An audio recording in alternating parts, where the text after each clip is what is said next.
ഇറാന്റെ പരമോന്നത നേതാവ് അയത്തുള്ള അലി ഖമൈനിക്കെതിരെ പ്രതിഷേധം അണപൊട്ടി ഒഴുകുകയാണ്. ഇതിനിടയിൽ ഇറാൻ വ്യോമാതിർത്തി അടച്ചുപൂട്ടി എന്ന വാർത്തകളാണ് പുറത്തു വന്നിരിക്കുന്നത്.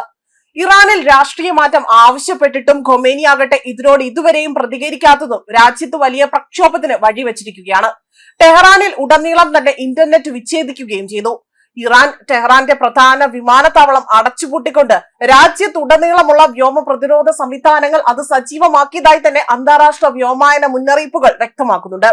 സമീപ വർഷങ്ങളിലെ ഏറ്റവും നീണ്ടു നിൽക്കുന്ന പ്രതിഷേധ തരംഗങ്ങളിൽ ഒന്നായി തന്നെ അധികാരികൾ സുരക്ഷാ നടപടികൾ കർശനമായി പാലിക്കണമെന്നതാണ് ഈ നീക്കത്തോടായി തന്നെ സൂചിപ്പിക്കുന്നത്.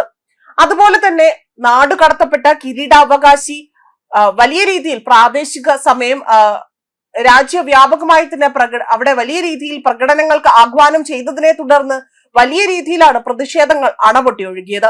ഇതിനിടയിൽ തന്നെ ഖമൈനി ആകട്ടെ ജീവനും കൊണ്ട് റഷ്യയിലേക്ക് നാട് കടന്നതായിട്ടുള്ള റിപ്പോർട്ടുകൾ പുറത്തു വന്നിരുന്നു. ആദ്യം ഇസ്രായേലിനെ മാത്രം പേടിച്ചിരുന്ന ഖമൈനിക്ക് ഇപ്പോൾ സ്വയം വലിയ രീതിയിലുള്ള പ്രതിരോധം സൃഷ്ടിക്കുകയും അതുപോലെ സ്വന്തം രാജ്യത്തെ ജനതയെ ഒന്നടങ്കം ഭയക്കേണ്ട ഒരു ഗതികേടിലേക്കാണ് ഇപ്പോൾ എത്തി നിൽക്കുന്നത്.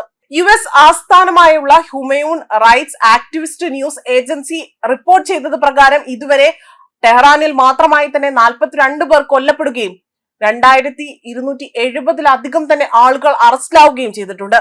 എന്നാൽ സുരക്ഷാ ഉദ്യോഗസ്ഥർ ഉൾപ്പെടെ തന്നെ 21 മരണങ്ങൾ മാത്രമേ ഇറാൻ ഔദ്യോഗികമായി തന്നെ ഇതുവരെ സ്ഥിരീകരിച്ചിട്ടുള്ളൂ. അതേപോലെ തന്നെ ഇസ്ലാമിക് റവല്യൂഷണറി ഗാർഡ് കോർപ്സുമായി തന്നെ ബന്ധപ്പെട്ട കെട്ടിടത്തിന് നേരെ പ്രതിഷേധകർ അവിടെ തീവയ്ക്കുകയും ചെയ്തതായും റിപ്പോർട്ടുകൾ സൂചിപ്പിക്കുന്നു. ടെഹ്റാനിൽ പ്രക്ഷോഭം നേരിട്ടതായി തന്നെ സുരക്ഷാ ഉദ്യോഗസ്ഥർ ഒടുവിൽ പിന്മാറി ആ ഒരു അവസ്ഥയിലേക്ക് എത്തിയതായും വിലയിരുത്തുന്നുണ്ട്. ഇസ്ലാമിക് റവല്യൂഷണറി ഗാർഡ്സ് കോർപ്സുമായി ബന്ധപ്പെട്ട കെട്ടിടത്തിന് നേരെ പ്രതിഷേധകർ തീയിട്ട സംഭവം റിപ്പോർട്ട് ചെയ്തിട്ടുണ്ട്. ടെഹ്റാനിൽ പ്രക്ഷോഭം അത് നേരിടാനെത്തിയ സുരക്ഷാ ഉദ്യോഗസ്ഥർക്കൊടുവിൽ അവിടെ നിന്ന് പിന്മാറേണ്ടി വന്നു. ഇവരെത്തിയ വാഹനങ്ങൾ പ്രക്ഷോഭകാരികൾ തീയിട്ട് നശിപ്പിച്ചതായും റിപ്പോർട്ടുകൾ സൂചിപ്പിക്കുന്നു.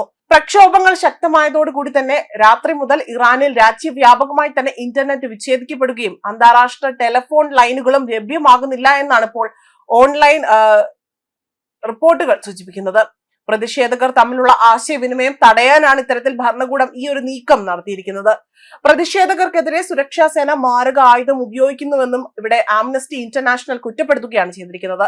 ഖൊമേനിക്കെതിരെ പ്രതിഷേധം ശക്തമാക്കാൻ ഇസ്ലാമിക് വിപ്ലവകാലത്ത് നാടുകടത്തപ്പെട്ട ഇറാനിയൻ രാജകുമാരനായ റസ പഹവലി ആഹ്വാനം ചെയ്തതിന് പിന്നാലെയാണ് രാജ്യവ്യാപകമായി തന്നെ ഇവിടെ ഇന്റർനെറ്റ് വിച്ഛേദിക്കപ്പെട്ടിരിക്കുന്നത്.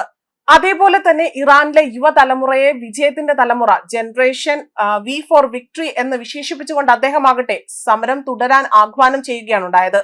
നിലവിലെ ഒത്തൊരുമയും സഹകരണവും അത് തുടർന്നാൽ വിജയം സുനിശ്ചിതമായിരിക്കുമെന്നും അദ്ദേഹം അഭിപ്രായപ്പെട്ടു. തെരുവുകൾ കൈയടക്കുവാനും ബാരിക്കേഡുകൾ എടുത്തുമാറ്റുവാനും പ്രക്ഷോഭകാരികളോട് അദ്ദേഹം ആഹ്വാനം ചെയ്യുകയാണ് ഉണ്ടായത്. ഇതിന് പിന്നാലെയാണ് ടെഹ്റാനിലെ മുഴുവൻ ഇന്റർനെറ്റ് സേവനങ്ങളടക്കം വിച്ഛേദിക്കപ്പെട്ടതായിട്ടുള്ള വിവരങ്ങൾ പുറത്തു വന്നിരിക്കുന്നത്. മാത്രമല്ല ഇറാന്റെ വ്യോമ അതിർത്തി അടക്കം അവിടെ അടച്ചുപൂട്ടേണ്ട ഗതിയിലേക്കാണ് ഇപ്പോൾ എത്തി നിൽക്കുന്നത്. ന്യൂസ് ഡെസ്ക് കർമ്മ ന്യൂസ്.